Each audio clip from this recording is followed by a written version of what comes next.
Hello, xin chào tất cả các bạn đã đến với kênh Nấu Ăn Ngon TV.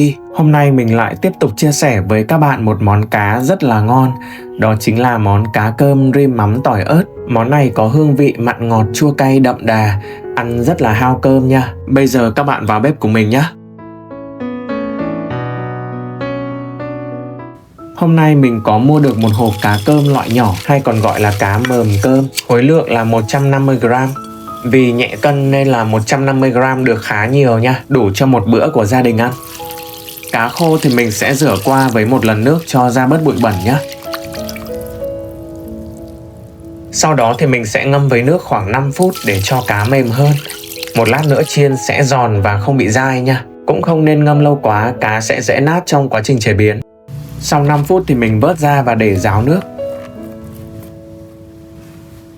Mình chuẩn bị thêm một vài tép tỏi, đập dập và băm nhỏ.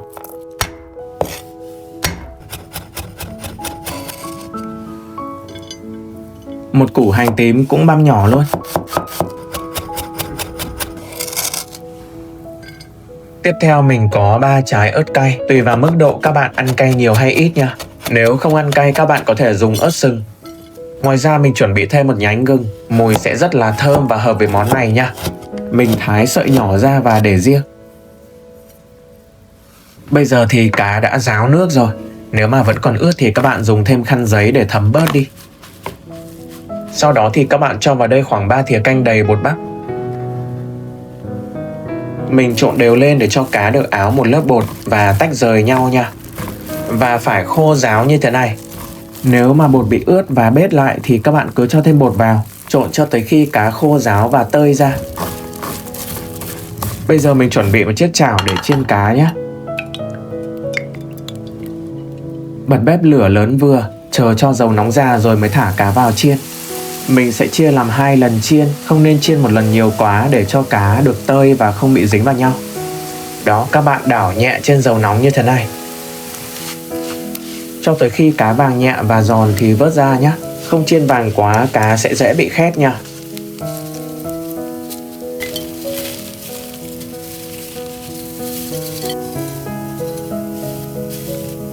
Bây giờ mình pha nước sốt mắm. Mình sử dụng là 4 thìa canh nước mắm, loại thìa hay dùng để ăn cơm đó. 2 thìa canh đường, 4 thìa tương ớt,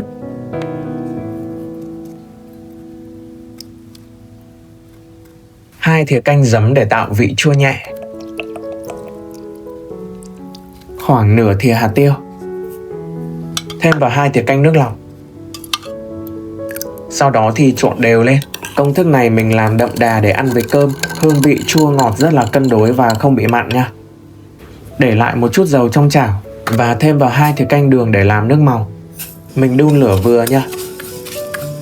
Khi đường lên màu nâu thì mình tắt bếp luôn, cho toàn bộ số hành tỏi ớt vào phi thơm, gừng chưa cho nha.